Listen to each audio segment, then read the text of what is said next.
Welcome, everyone. Thank you for joining us today. I know some of you, all of us, were having some Zoom issues earlier in the morning, so thank you for joining in short notice.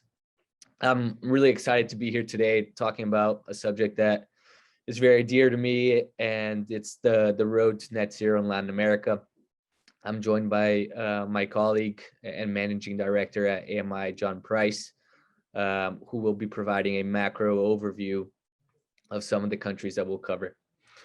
Just a couple of housekeeping items. I think everyone's pretty familiar with how these work by now. But if you have any questions, please use the Q&A toolbar on the right. We'll be going country by country, looking at the 6 main markets in the region. So we'd like to ask you to ask questions as we go through the countries. Don't wait till the end so that we can answer them in a more streamlined manner. If we move on to the next slide, I just wanted to provide a general overview of what we're seeing in LATAM's energy sector.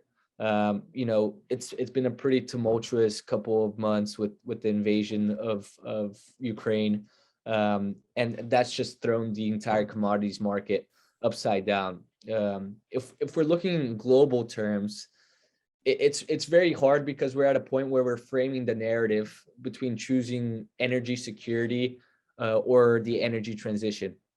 And when that's the case, climate's always going to lose out because people want to have access to affordable and stable power. We already see this happening in Germany, who recently announced that they're going to have to restart some of their coal plants because of limited gas coming from Russia. We're probably going to see this in other European countries, especially as we move towards the winter months down the road. Ideally, you want to develop both in parallel, right? Both the energy transition and the energy security. And we do believe it's possible. I think in democratic regimes, it's very hard for politicians to act now for a long-term benefit, which is what energy transition is all about. And that's why it's so hard for us to tackle climate change. Other priorities come to the forefront, like better schooling, better hospitals, etc. And climate, which seems sort of a distant problem, goes into the background. And that's especially hard for poor countries, right? And a lot of that happens in Latin America and other emerging economies. Climate goals tend to be expensive.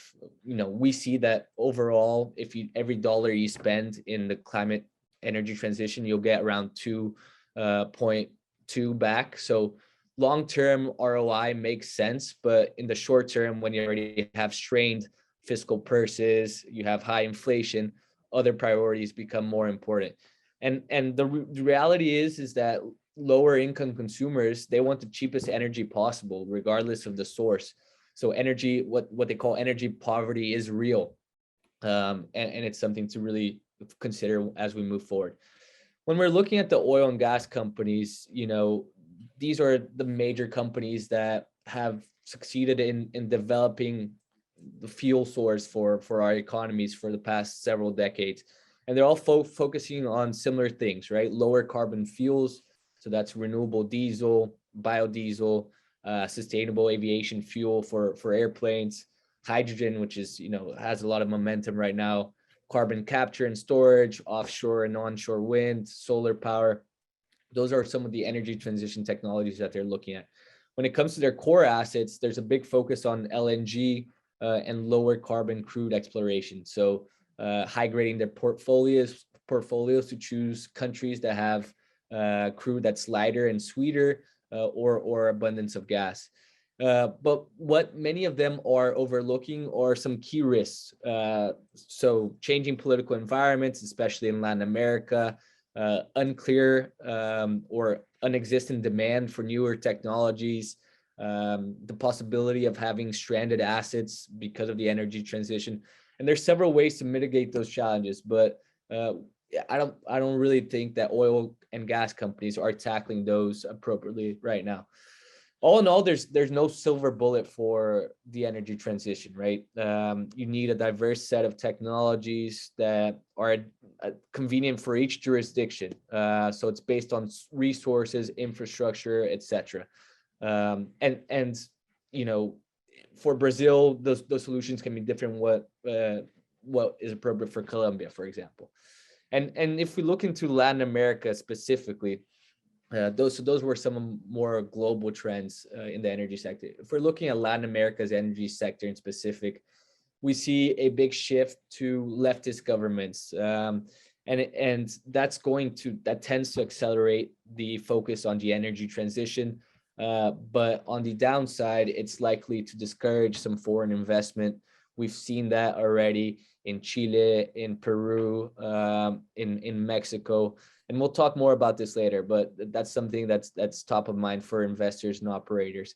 Another thing, as horrible as the war has been in Ukraine, Latin America is also benefiting economically from the sanctioning of Russian supplies of its oil and gas, etc., and even agriculture. So in the energy sector, we see opportunities arising in terms of LNG export terminals and pipelines, specifically Peru, who's increasing their LNG exports to Europe, Mexico, that's looking to tender 3 new LNG regasification terminals. But it's important to note that these, fossil fuel assets need to be transition ready. So right now they make sense, but maybe 10 years down the road, they might not make as much sense. So, but by transition ready, I mean, they need to be able to transport low carbon fuels such as hydrogen, synthetic methane, renewable natural gas, etc. They can't just be equipped to supply LNG as is.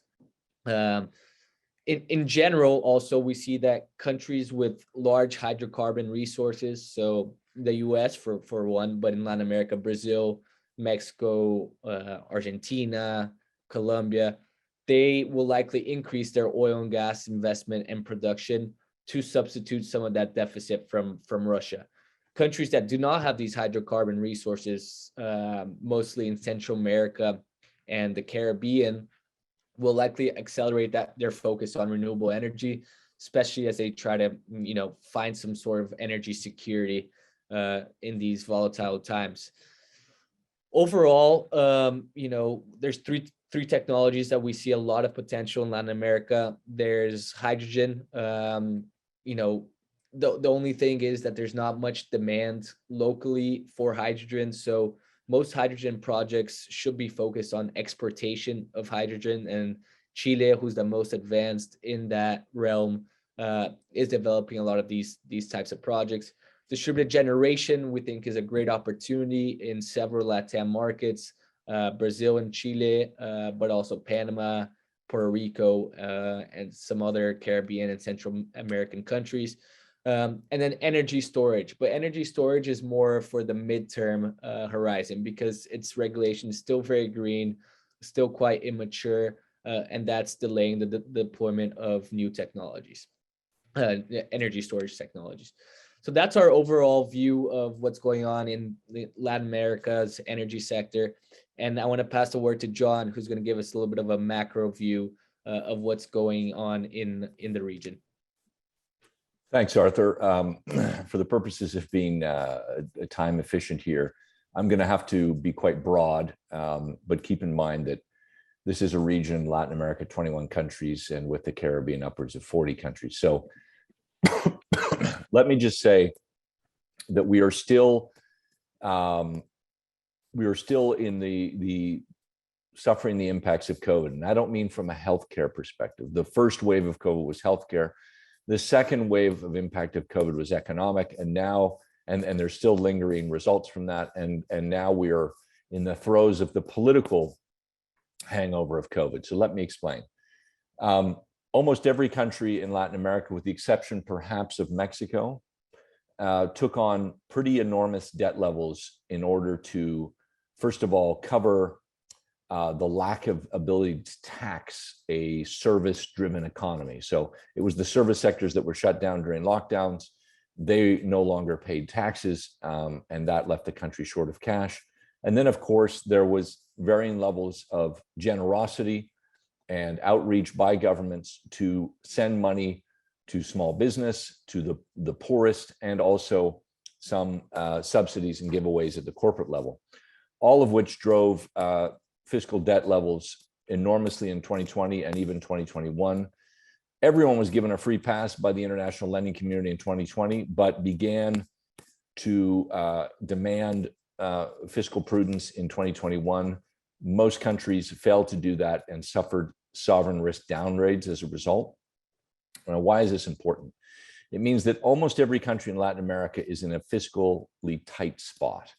At the same time, because of the Ukrainian invasion and because of resumption of travel and industry and other areas, big consumers of conventional fuels that were shut down or slowed down during COVID are back in full steam. We have high prices. So you have governments that need tax revenue, and you have high prices of conventional energy sources.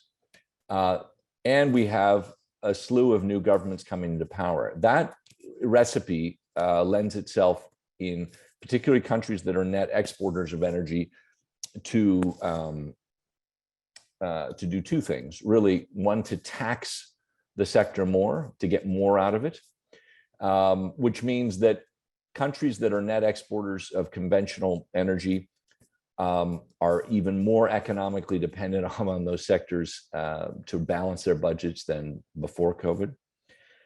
The countries that are net importers, there is a even greater impetus on them to wean themselves off of conventional energy, but they don't have the money to take on many initiatives. I'm talking about Central America and the Caribbean, who are now suffering big import bills on conventional energy that they rely upon for their power sector, as well as their transportation sectors.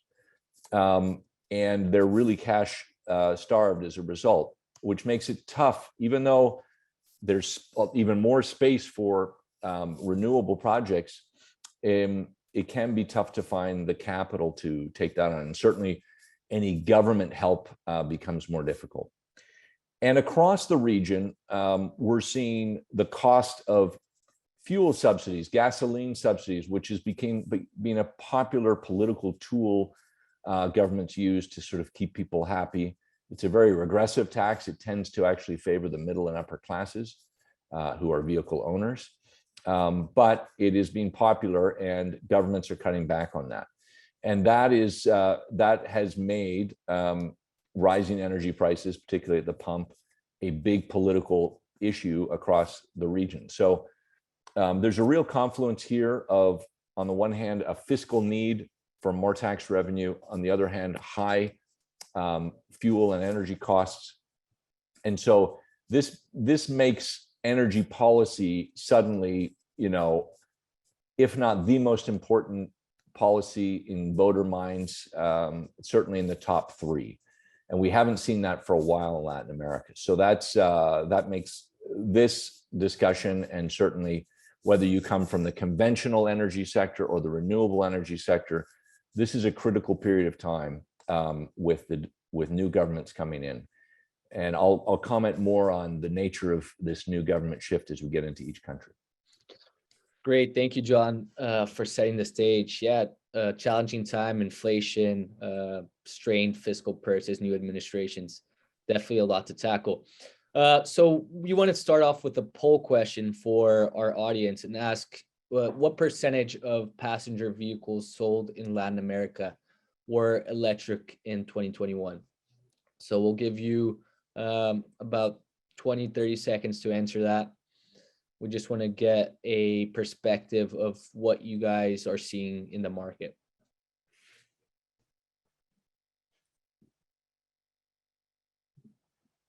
Another 5 seconds or so. Great. I think we can close that out.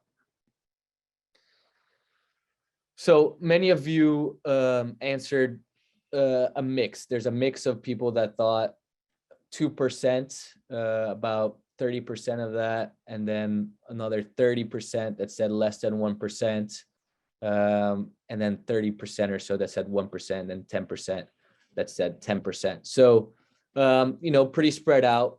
If we move on to the next slide, those of you that answered less than 1% were correct, and the actual number is 0.6%. So when compared to other markets in the world, like the EU, China, Latin America is very behind. We see a lot in the press that, EV sales are skyrocketing in Latin America and seeing very fast adoption. It's true that there's a lot of growth, exponential growth, but the actual scale and widespread adoption in Latin American countries is not yet happening. Costa Rica and Colombia are the only countries that have penetration above 1% in the entire region.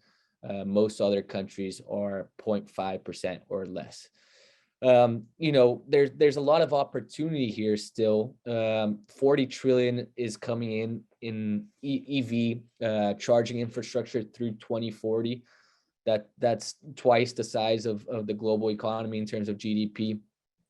And it shows that there's exceptional amount of opportunities, not just in the actual manufacturing of the EVs, but everything supporting it, from the charging stations to fleet optimization to management solutions for the vehicle. So this is, just something that we wanted to point out as a key opportunity for investors and operators looking into the energy sector. If we move on to the next slide, please. We just want to briefly talk about AMI's energy practice. And, it's a relatively new practice here at AMI, which itself has been around for nearly 30 years now. And if we go forward to the next slide, our main objective is pretty straightforward here at the energy practice, and it's to help clients compete in LATAM's energy transition, both intelligently and effectively, but also with the focus on generating shareholder profits, right, and benefits for the local communities. If we move on to the next slide, the way we do this is by providing several services like the ones outlined here: market research, market forecasting, competitor and political intelligence, pre-acquisition due diligence, helping you choose the right local partner, etc. So these are some of the services we provide here at the firm. And if we move on to the next slide, our research really covers the entire energy supply chain. So from hydrogen generation all the way to low carbon fuels to end users. And most of our focus is around clean energy tech, but we also do some work with conventional energy, so oil and gas, especially in frontier markets like Guyana and Suriname. If we move on to the next slide, one of the main reasons why we're here today is also to announce the launch of our white paper, which is titled "The Road to Net Zero in Latin America." We, believe that it's going to lay the groundwork for better understanding of the energy transition opportunities and challenges, risks in Latin America's 6 largest economies: so Brazil, Mexico, Argentina, Colombia, and Peru. And as we continue to serve energy investors and energy operators through market research and risk due diligence, etc., we will continue to share our learnings, and we're always looking forward to receiving your feedback. So please don't hesitate to reach out at any point. Moving on, I just want to pass the word to John to go over AMI more broadly quickly. Thank you. Thanks, Arthur. As Arthur pointed out, we've been around for a while, now 30 years, although it is important to note that for the first chapter of that, we were known as Info Americas, and then we were sold to Kroll, where we really learned a lot about risk consulting, and then 11 years ago took on the brand AMI. But over the last 30 years, we've done actually close to about 3,500 consulting engagements in Latin America. And we've worked in energy now for close to 20 years. But as Arthur pointed out, energy previously was bundled under a single natural resources practice, which we subsequently divided between mining and energy just a year and a half ago or so.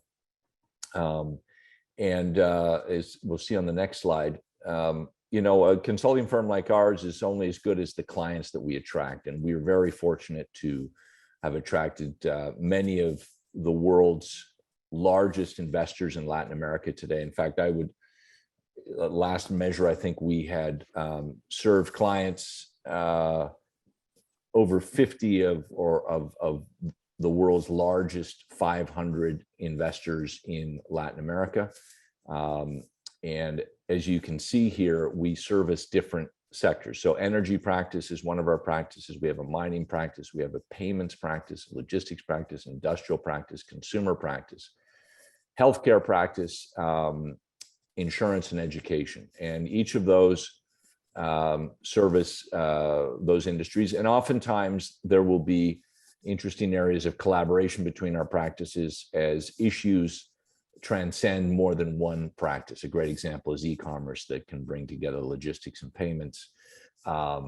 Another is mining and energy, where mining companies, a big part of their investment is getting access to power. And so there are issues around that bring in our energy practice. So although we run all these separate practices, we often work together for the same client using the expertise that we bring to market in these separate practices. So Great. Back to you. Thank you, John. Yeah, so now we'll dive into the 6 main energy markets in Latin America. And again, I want to remind you guys to ask questions as we go so that we can answer them while we're covering the country. So one thing before we answer any audience questions, we wanted to touch upon Petro and his election this Sunday, his victory. It's the first leftist president elected in the country's history. So very surprising for some, and lots of changes expected. When looking at the energy sector in specific, Petro has said a couple of things that indicate the direction he's going to take. So a ban in new exploration for oil and gas, so including offshore fields, which have been highly sought out by companies such as Shell. So that is going to definitely impact the level of investment coming into the country related to hydrocarbons.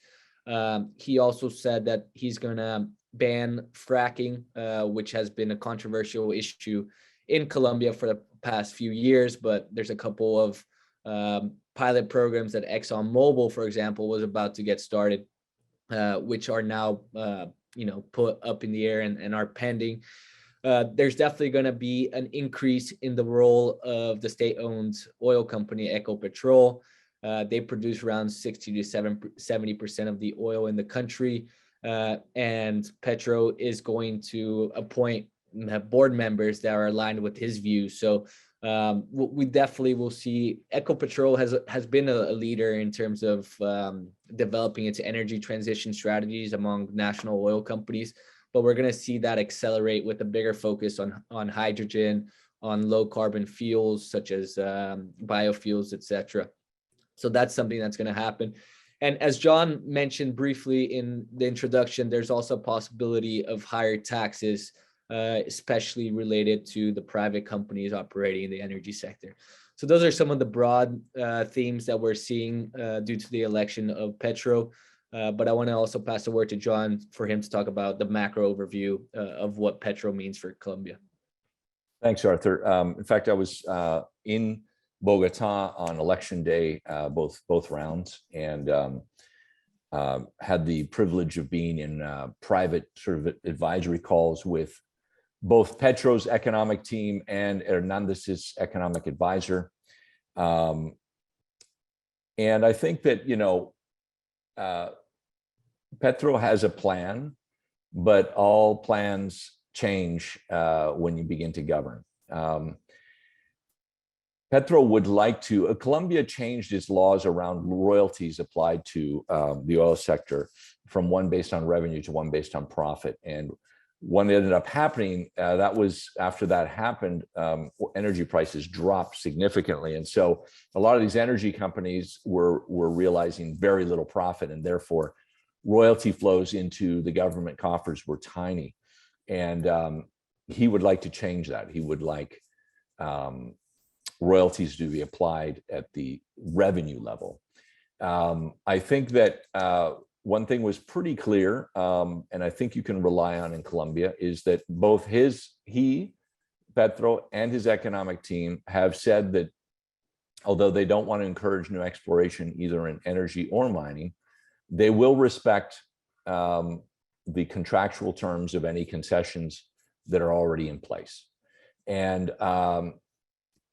Colombia, it does have one of the strongest constitutional courts systems in Latin America. And although it can be slow and expensive to adjudicate there, it has proven to hold up contractual integrity in many, many cases in the past. So I think, in fact, there's been a recent rush by some of the players in the energy market to, in fact, carve out more concessions while they could under the Duque administration before it changes hands. And I think that rush will be even greater because there is this confidence in the legal stability of contracts that are signed.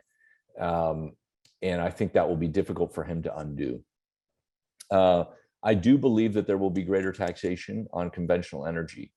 He also has said that he wants to change the dialogue with the United States and emphasize Colombia's compliance with Paris Accord and with any other international net zero commitments they've made in the past. And also he sees this as an olive branch to the Biden administration and where they see eye to eye on this transition to green. So what does that mean in terms of specific policy?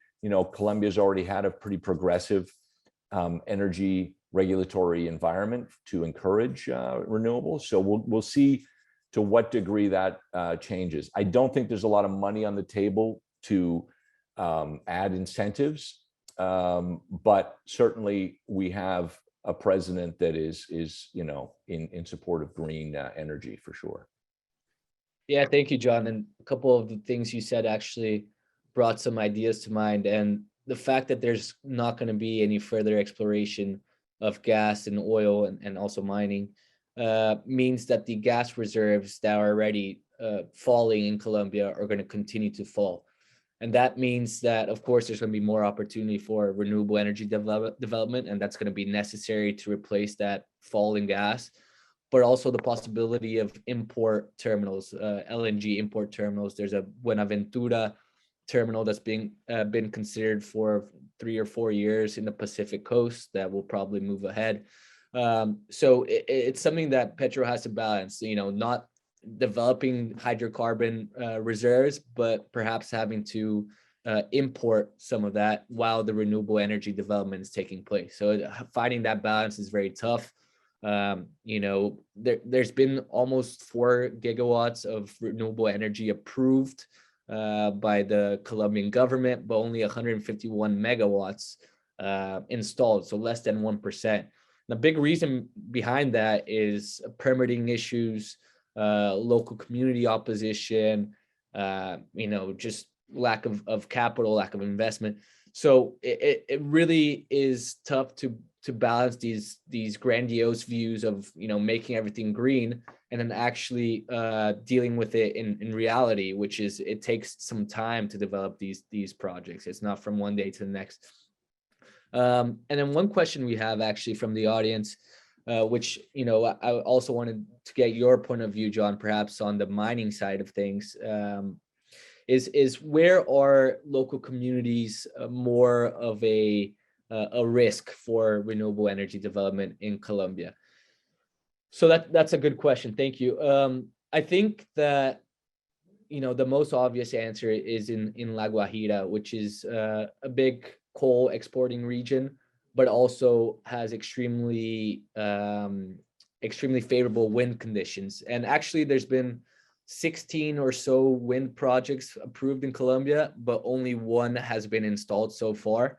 And that's because of the Waigu opposition in La Guajira, the indigenous community that has been opposing some of these projects. When looking at what Petro is going to do in relation to the indigenous communities, it is likely that he will try to approach them more, try to increase dialogue, show them the benefits of what a wind farm can bring to them in terms of jobs and revenue, etc. So I would expect that the La Guajira developments that have been delayed and canceled will move forward. The caveat is that indigenous collaboration is not always as easy as it seems. We see that in Chile. There was an idea that Boric wasn't going to use any security forces to deal with some of the indigenous people there, and he ended up having to resort to that. So not as easy as it looks. But turning the question to you, John, what do you see as the biggest areas of local community opposition related to maybe energy, but also mining and more broadly as well? Well, it really, in terms of mining, there's been noted community opposition in several sites. So I don't know that there's a kind of a geographical trend. There are certain departments that have a mining history, and so you get pretty good support from the department level governments. Antioquia comes to mind, but that doesn't stop local opposition from forming. So it really comes down to very local factors. Like you said, solar doesn't tend to be very polemic, but wind can be. And Guajira is a very historic area. It was where the Spaniards first penetrated the coastline of Colombia. So there's some historical baggage there that I'm sure complicates things in terms of the very strong obstinance and stance of the local indigenous people there. So there's a lot to unwind. I mean, Colombia is along with Brazil, is the most regional diverse nation in Latin America. So it's when it comes to analyzing issues like community opposition, it's really difficult to make broad sweeping statements. You really have to look in that very particular spot. Yeah, absolutely. Good point, John. And that's even, more true in countries that are even bigger, like Brazil, where each state is a country of itself and has its own cultural, habits, etc. Talking about Brazil, let's move forward with the key trends we're seeing and risks in the energy sector in Brazil. There's been lots of talks about privatization of Eletrobras, the big utility, the biggest utility in Latin America. And it looks like it's finally moving forward. They actually, issued new shares in the stock market last week. So it looks like it's actually has gone through, which is very impressive considering it's election year and there's a lot of opposition from different congressmen that are against putting state-owned utilities or state-owned companies in private hands. There's been some talk about whether Lula, who is running in the presidential elections in October against Bolsonaro, the incumbent, if he wins the election, whether he'll be able to reverse the privatization of Eletrobras. And what we see is that it doesn't really go beyond a campaign rhetoric. It essentially, it would be nearly impossible to reverse that privatization. It would be extremely costly. They would have to buy back the shares at 3 times the cost. And in a country, in a region where you're already struggling with fiscal challenges, it would just be a public shot in the foot if they decided to do that. So it's likely that privatization will move forward even if Lula wins the election, which is, as polls are showing, looks likely. But caveat is that polls last elections in Brazil showed that Bolsonaro was going to lose pretty single-handedly, and he ended up winning. So polls are not always accurate. I wanted to turn the question to you, John, and if you can talk a little bit about the history of state-owned entities when leftist administrations come into power. We're seeing that happen in several countries: Peru, Chile, Mexico, Bolivia, etc. What is your prospects and your experience with state-owned entities as leftist administrations take control? Thanks, Arthur. Let me first of all debunk this myth that you are, or not myth, but this, I think, incorrect analysis that we are reading in around the world in papers, that there is some sort of tidal shift to the left in Latin America. Because we've seen such a shift in Peru, in Chile, and now Colombia, and of course, prior to that, Mexico. The fact is that voters in Brazil, voters in Argentina, Chile, Peru, Mexico, they don't give a damn, excuse my French, what goes on in other countries. Only we do. Only the people on this call and others who actually look at the region as a whole, If you're a voter in one of these countries, you vote on what issues are present. Now, you will get the specter of sort of a boogeyman, like a Chavez or Maduro boogeyman, influencing politics in some countries, or rather the opposition tries to amplify the fear that their left opponent in the election is going to turn the country into a Venezuela. That is a factor that we have seen. But the idea that because Peru went left, Brazil is going to go left, that's simply wrong. What we do have, and what has happened in the past when you do see a trend, is when you have a global or a transcendent issue. In the 80s, it was the debt crises. Okay, today it's COVID. And no region in the world messed up dealing with COVID worse than Latin America. The highest death rate in the world, the highest infection rate in the world, the strictest lockdowns in the world, except for China, and the worst economic downturn caused by those policies. Massive amounts of corruption as governments amplified their budgets, often without any oversight. We have been tracking import data into some of these countries, and countries that were pretty transparent about showing that import data suddenly stopped showing it. Why? Because the governments in power were bringing in products at super inflated prices of key medical products and vaccines, and pocketing that money.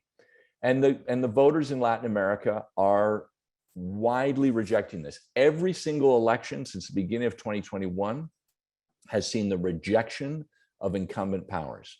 Now, most of those powers are center right, so they've shifted left. But Argentina is rejecting the Peronists. They're moving to the right. Ecuador rejected its incumbent party and moved to the right. Dominican Republic moved to the right. So it is not about a tidal shift to the left. It is about rejecting the incumbent party. And although in Brazil, you had some of the lightest lockdowns and you had some of the most generous spending by any national government in terms of transference of real money to the poor, nonetheless, COVID was disruptive. Nonetheless, many people in the middle class lost all of their savings. And so even though I would argue that the Bolsonaro administration, and take the Bolsonaro out of that and focus on the actual administration's work at changing policies, we have seen incredibly useful reforms that people have been calling for 40 years in Brazil finally happened under this administration. But the middle and working classes in Brazil, like everywhere else, were left behind by COVID. And they are voting their angst. And that angst is pointed at the existing government. So it will be a tight election. Polls definitely show Lula winning. The difference here is that Lula will not be supported by a strong PT showing in Congress. And as well, the PT is much weaker in municipal governments across Brazil versus where they were when he was last president.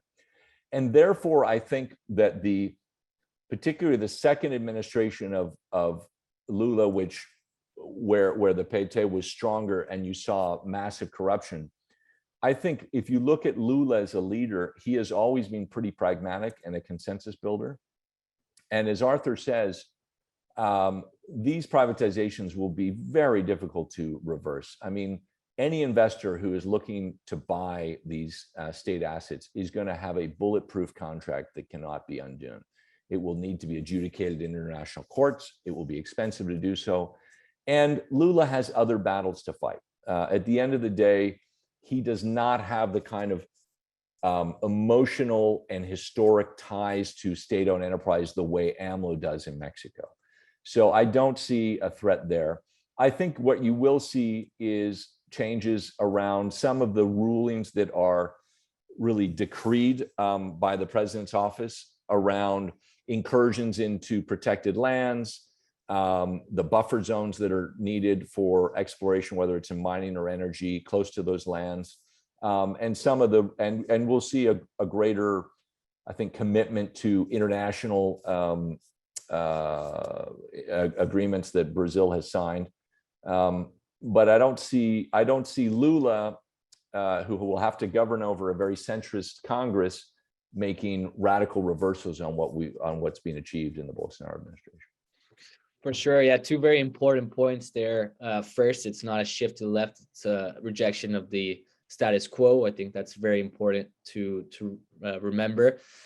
And then second is that even though there won't be a privatization, there won't be a reversal of privatizations in Brazil. What is going to definitely happen is a freeze in the divestment of state-owned assets. So even recently, there's been news that Petrobras might be privatized, similar to the process that Eletrobras went through.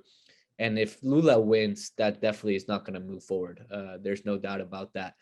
One question we got from the audience, and we'll just answer it quickly since we want to cover the other countries, is what are the prospects for distributed generation in Brazil? Thank you for that question. I think the prospects are still very promising. For those of you that don't know, Brazil recently passed a law that essentially phases out the subsidies or the taxation regime for distributed generation by the end of this year. So all projects that are approved before December 31st of 2022 is going to be able to take advantage of those taxation regimes. With that, we actually see a doubling in distributed generation installed capacity this year compared to all previous years combined. So a massive rush to take advantage of that. But even after these regimes expire, these subsidies expire, the distributed generation framework and Brazil's, solar potential and maturity, regulatory maturity around this sector makes it a very attractive investment opportunity, not only in the residential part, but also commercial, both low voltage and also high voltage. So there's tremendous opportunity for distributed generation in Brazil, despite the expiration of subsidies. Of course, if you are considering developing a distributed generation asset, I would advise doing so before the end of the year so you can take advantage of the subsidies that expire at December 31st. So as we move forward to the next section, let's talk a little bit about Mexico, which is a very controversial, has a very controversial energy sector, mostly related to AMLO's policies. I just want to remind you guys to please ask questions at the Q&A toolbox to the right. If any come up, we probably will go over the hour to answer any pending questions and cover any material that we still have left. Regarding Mexico, I think what's top of mind for investors that we speak to and energy operators is what is AMLO's next target in terms of who is he going to go after? And we see Iberdrola, which is a Spanish utility, being sued for nearly $500 million in Mexico for a variety of different reasons. Most of them are trumped up charges. But I think that if you are a private operator in Mexico and you are in any way undercutting, I put that in quotes because it's not really happening, but if you're undermining the CFE, which is the state-owned utility, in any shape or form, AMLO is going to find a way to go after your contracts and your profits. So what we recommend for people that are interested in going into Mexico is doing a PPP, a public-private partnership, to assure that you have the government on your side.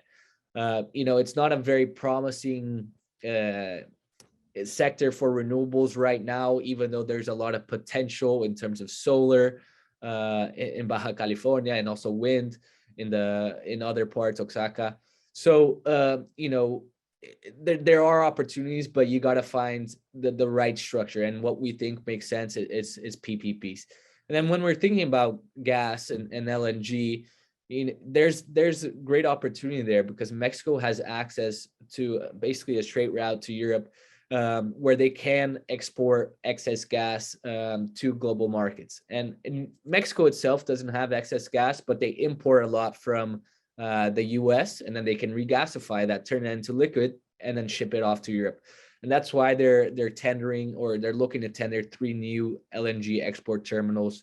And that is a great opportunity for the short term. But you got to think that in the long term, 10-year horizon, these assets, like I mentioned before, have to be transition ready. So they have to be able to transport hydrogen in the future and other low carbon fuels like renewable natural gas. If you just equip it to ship off LNG, in 10 years, these projects last 40 years, LNG export terminals. In 10 years, they might not be as profitable. So that's just something to consider. Before we go into audience questions from Mexico, I want to turn the word to John to get some of his perspective on the macro overview and AMLO's administration. Thanks, Arthur. No country has suffered as much political interference in the energy sector in the last couple of years as Mexico. And it's really interesting because when Peña Nieto, the previous president, was able to strong arm support for a constitutional change that was needed to reform the energy sector and dilute the monopoly powers of Pemex and CFE, people assumed that was, an irreversible move. And what we've seen is, even though AMLO doesn't have the votes to make a constitutional change, he's still been able to politically interfere. Now, it has resulted in a potentially massive run of lawsuits against the government by particularly American companies, and there's mounting political pressure. But you have to understand a little bit what is behind AMLO's ability to affect change and both smother investment in renewables and prop up these really ancient dinosaur, highly indebted, very inefficient energy state monopolies or operators, Pemex and CFE. One is that AMLO cut his teeth politically in the 1970s, right as Pemex was becoming this, one of the largest energy companies in the world, and just casting billions of dollars into the coffers of Mexican government, and that really strengthened the PRI party, which he was a member of. And his vision to recreate that seemed totally far-fetched even 6 months ago. And now, with the sudden reversal and increase in pricing, and now the fact that Pemex is turning a juicy profit, it now seems like a pretty sensible, or a more sensible policy, because his vision is to create a Morena party that he can sort of influence with his dedazo of picking the next leader, and create that kind of superpower party. And again, that seemed a far-fetched fantasy just a couple of years ago, but we've now seen through the midterm elections, Morena take more gubernatorial seats, strengthen its position in many municipalities, and at this point in time continues to poll as the victor party in 2024. Now, any party that is really built around an individual is vulnerable to significant change in its policy and its vision when that individual is changed. And despite the fear of some, AMLO is not going to run again or try to change the Constitution so he can run again. The leadership will change hands. There's 3 significant candidates right now. Marcelo Ebrard, who is very well known in Washington because he's foreign secretary. Adán Augusto López, who is the interior minister, a far less known entity. And the other strong candidate, I would say second strongest to Marcelo, is Claudia Sheinbaum, who is the Mexico City mayor and a very close ally to AMLO. Whoever the next leader is, we will see a shift in vision and therefore a shift in policy. And certainly if an Ebrard were to come to power, this is a guy who's very committed to international agreements, and we may very well see a reversal on the kind of political interference in the renewable sector.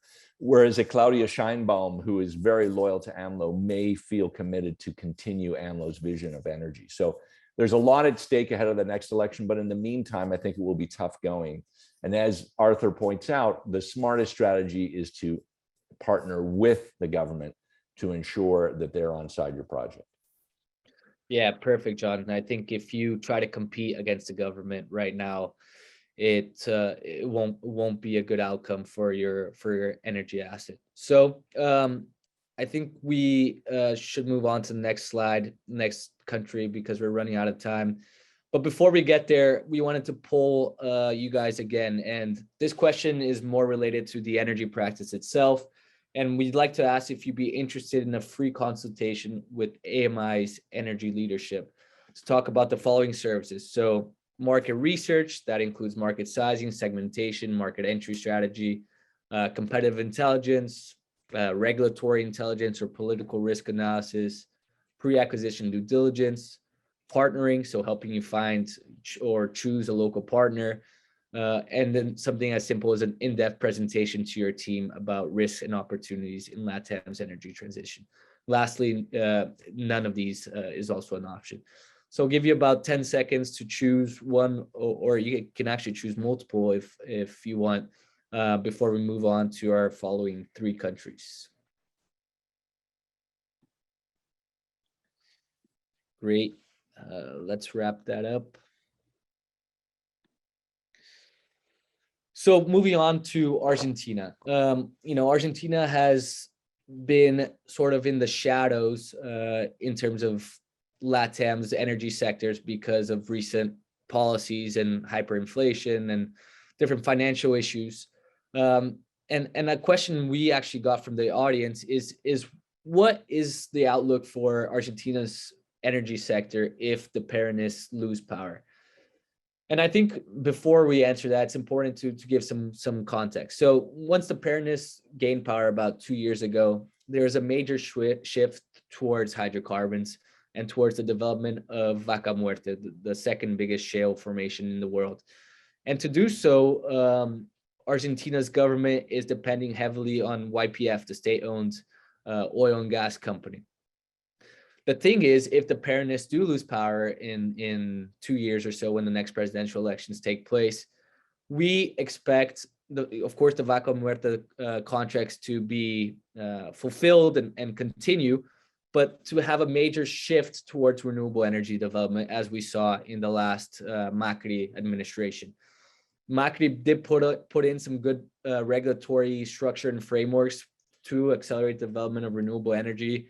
There's PPAs with sovereign guarantees and backing from multilateral institutions.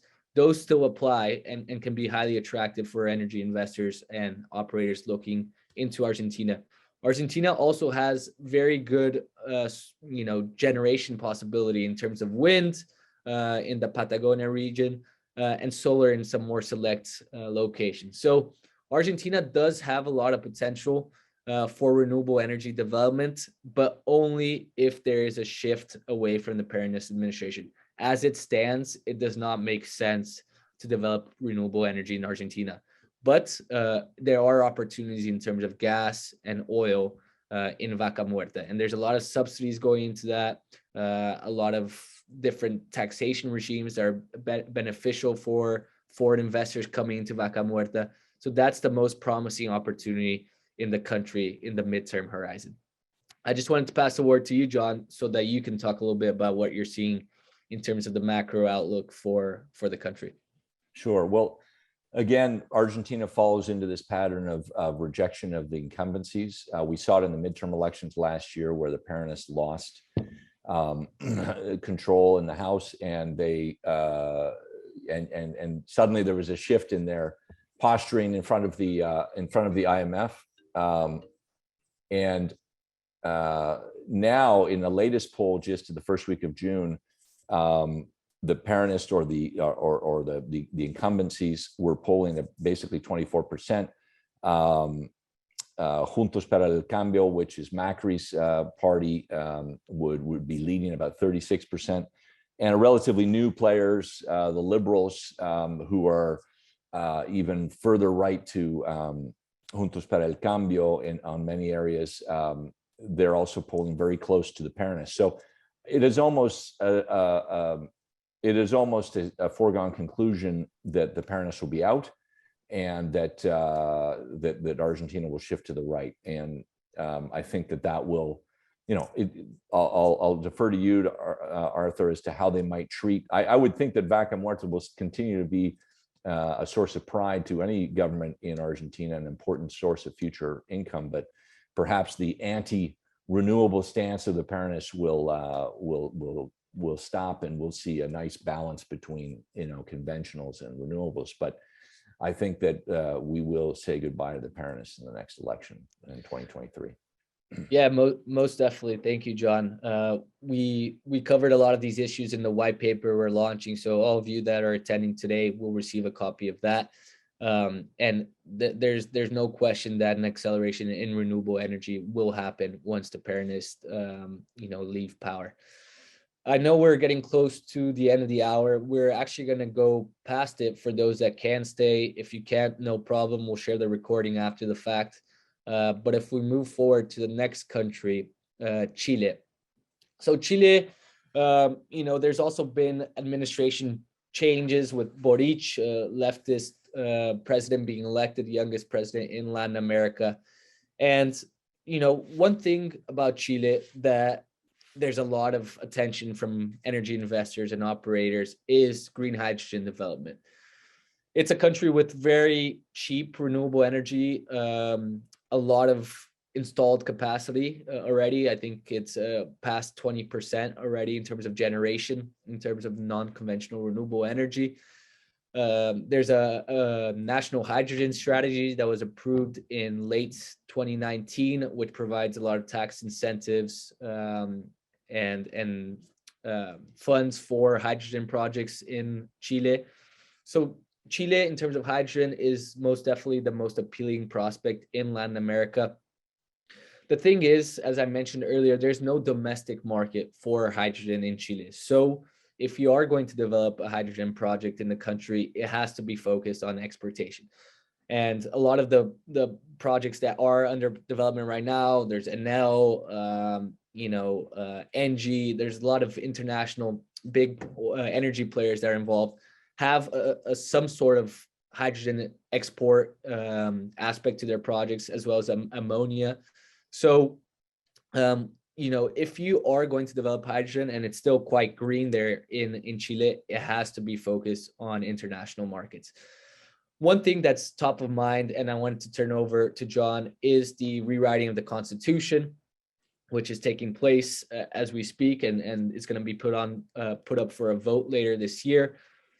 John, what's your macro perspective of Chile, and what's the rewriting the Constitution doing to investments and the energy sector more broadly?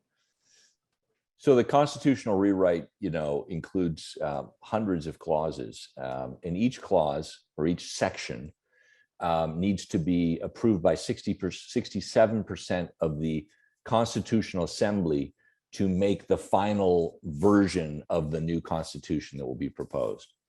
And so they've gone through this very lengthy process, clause by clause or section by section. And some of the more sort of radically progressive proposals that we first heard a year ago were watered down to get past that 67% threshold.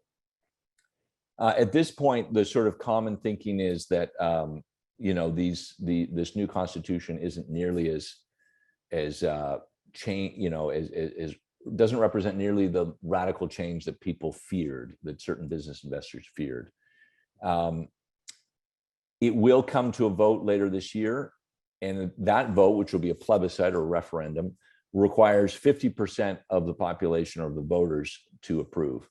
At this point, it is, even though I don't think most voters completely understand what they're going to be voting on yet, at this point, the polls show that there is not 50%. It has gone from well above 50% to now below 50%. That may very well change as there's a much greater communication of what the new constitution how it's worded, but it's a difficult thing to educate voters on. It's a long, complex document with many clauses and sections. And so it's vulnerable to misrepresentation through social media campaigns and the like. So I wouldn't put it as a foregone conclusion that we're going to have a new constitution in Chile. So then it'll rely upon the impetus of the Boric administration and what he can decree versus what he wants to legislate. And what he wants to legislate must get past a legislative body that's pretty balanced between left and right, old guard and new. So I think that, 2 years ago, when there was a lot of fear of massive disruption in Chile, that is being the temperature on that has come down a lot. Now in energy, of course, Chile is not blessed with a huge hydrocarbon endowment, and so has relied on hydro to do most of its power gen in the years.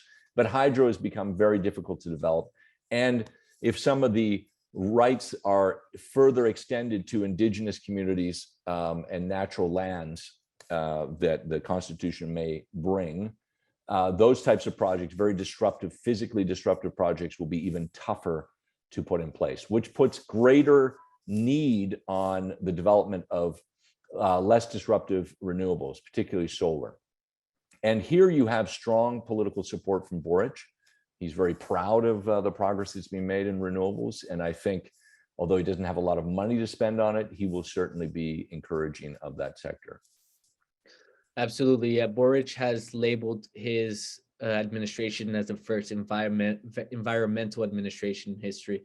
So he's very in favor of renewable development. And I was in Chile just a couple months ago, and just driving through the Atacama Desert, it's pretty impressive how many solar panels and wind turbines there are. So quite promising. There's one issue that we got asked by the audience is regarding energy storage in the country. And, even though Chile is probably the most advanced in terms of energy storage in Latin America, there's still pending regulation which allows users to sell energy back to the grid to make these technologies commercially viable. Until that regulation is approved, energy storage projects, except for small residential storage projects, do not make sense feasibly in the country. There's no panorama for when that regulation is going to get approved, but we do know that there's roughly 400 megawatts of battery storage projects that are in the environmental approval process, just waiting for the regulation to move forward. So in comparison to what the amount of installed battery storage capacity is, around 64 megawatts, 400 megawatts is in the pipeline. So, a massive increase just pending that regulation. So something to keep in mind as we watch this development. For the next slide, and the last country in our agenda, Peru. Peru has been a country that has actually benefited quite tremendously from the war in Ukraine. In addition to Trinidad and Tobago, they're the only country in Latin America that exports LNG. And we've seen and researched data to see what the increase has been in terms of LNG exports in Peru, and it's actually increased by 72% in the first half of 2022. Most of that going to Europe to replace Russian gas that's not arriving, and most of it is sent by the Peru LNG, which is a consortium made up of Shell and a couple of other companies. Peru has, the Camisea field, which is very promising in terms of gas reserves. But what is challenging is that the new administration, the Castillo administration, is trying to renegotiate some of those contracts, because Peru LNG, this consortium that I mentioned, is able to export some of that gas in European price or end user prices. So European buyers, Asian buyers are paying a heavy premium for LNG these days, and Peru LNG is obviously benefiting from that. So Castillo wants to renegotiate contracts to increase royalties for those exports to global markets. Whether it's going to happen is still up in the air, but that's something that is quite concerning for investors in Peru. There is a space for more LNG providers and exporters in the country. But as of now, Peru LNG has basically a monopoly over LNG exports in Peru. And I just want to pass the word to John so that he can provide a little bit of the macro perspective in terms of Castillo and his view and his interaction with the energy sector. So in many ways, the Castillo administration has been sort of plagued from the beginning. And I say that not because of his left-wing positioning, but more because, Peru is, this is getting quite subjective, but Peru, more than any country in Latin America, is ruled by a pretty tightly knit elite. And clearly Castillo is not from their ranks and is seen as a threat, and more importantly, is not taken seriously. So we've had telenovela level of political discord in Peru for a decade now. And the seeds of that go way back to Fujimori and Montesinos and the creation of a surveillance economy in Peru, where Montesinos was surveilling all of the rebel groups, particularly Shining Path, created this industry, and that industry is now used by business leaders, by politicians to survey on others. I mean, the running joke in Lima is, if your phone's not tapped, you're just not important. And so it's been very difficult to build political consensus in such an environment where people are just using the dirtiest tactics possible to unearth sort of unflattering secrets about each other. And Castillo, the opposition went after him right from the beginning, and he has not been taken seriously, and he's being cut back he's rotated his cabinet several times, and he's in this tough spot between trying to govern and placate a sort of center-right Congress, while at the same time he has his own party militants who want him to follow through on his campaign promises of taxing LNG exports, of canceling certain mining projects like Las Bambas and others, and he struggled to find a way to govern his own country.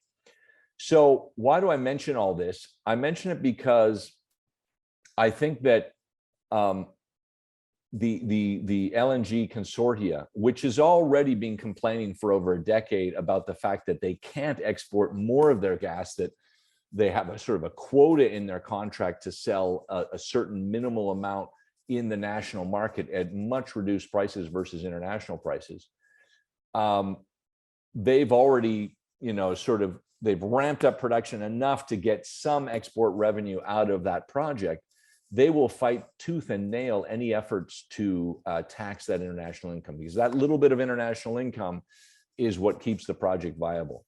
And the fact that most see Castillo is not even surviving his full 5-year term, they will fight it in the courts and try to outlive his political life. So that's sort of the situation in Peru. It's rather unstable at the political level.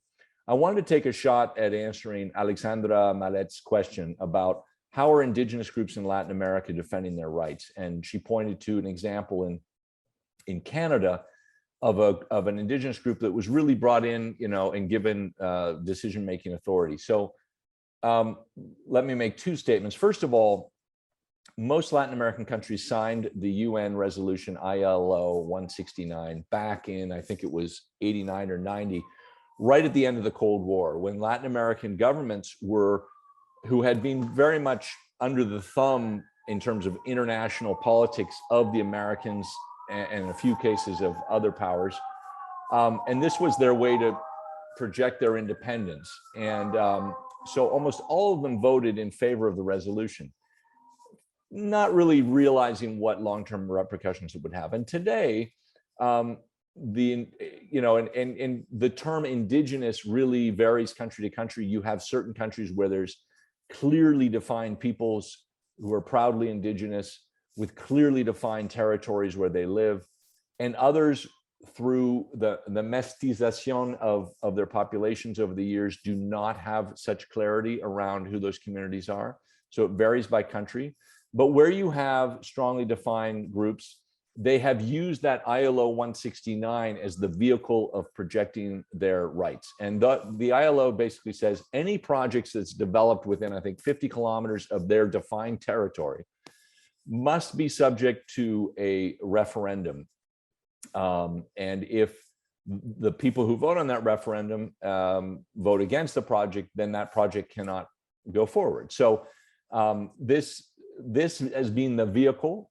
Some governments have come in and overridden it, and it's ended up in an international court. But this is the sort of legal process and political process that most indigenous groups are using to defend themselves.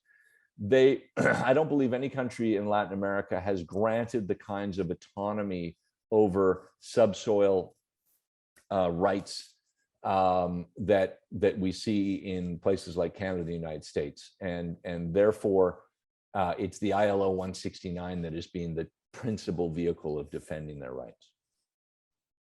Yeah, thank you for that perspective, John.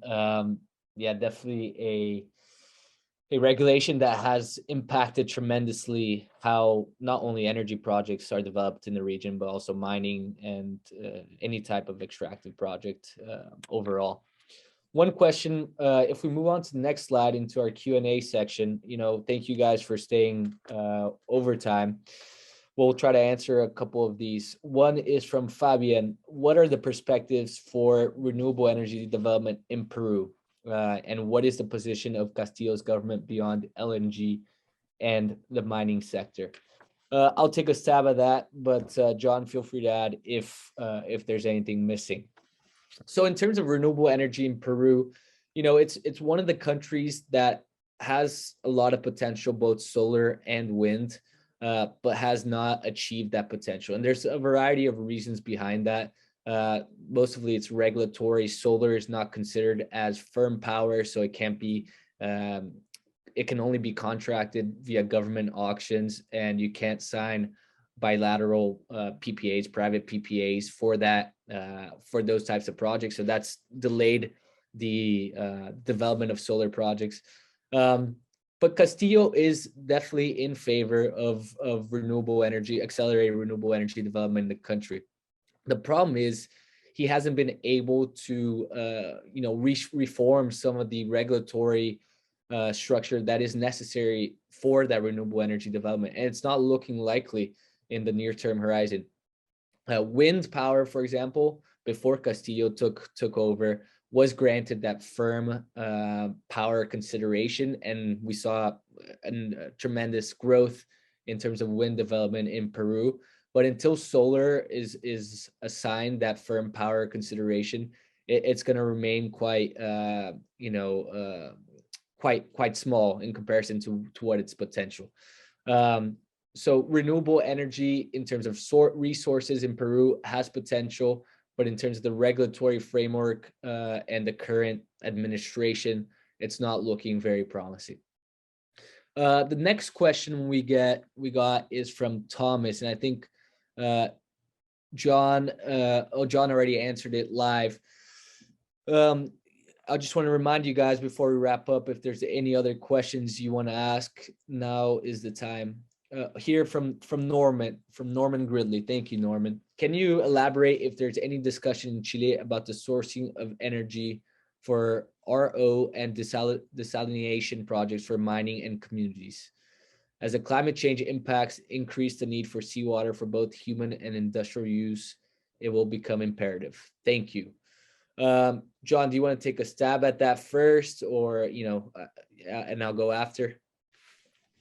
I am not aware of any anything, for instance, in the Constitution that would oblige mining companies to source the energy needed for their desalination projects one way or the other. Certainly, as Norm knows very well, as a mine expert in Chile that he is, 95% or 98% of the mining projects in Chile are in the north in an arid area, and water use is a primary concern for those projects. And desalination has been in place for a while in some of those projects, but I don't know that they're obliged to use one energy source or the other. Yeah, I don't good think point. so. Yeah, and I just wanted to add something. Hydrogen development, one of the big issues is the use of water, because it does consume a lot of water. So that's going to be a growing point of contention for these hydrogen projects, especially where water is scarce. And in Latin America, there's been historic droughts in recent years, which have lowered the reserves and the generation capacity of hydro plants. So something to keep in mind as well in terms of access to water. One question we got from Nicole. Thank you, Nicole. What are the pros and cons of hydropower? Is it sustainable, cost effective? Should Guyana pursue wind power?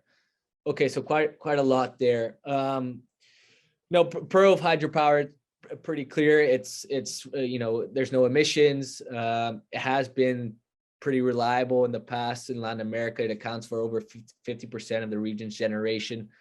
But nowadays, there are much more cons than pros, I would say. There's worsening hydrological conditions because of droughts, as I mentioned. There's also large community opposition for these developments. So in Colombia, there's been the Hidro Ituano project has been delayed for several years. It might not ever take place. So there's a lot of opposition for those hydro projects that are up and coming. Existing ones are okay. And one thing actually that I forgot to mention is that hydro is also cheap. And so that's something that, in a time of inflationary times and high energy costs, it's something that is appealing.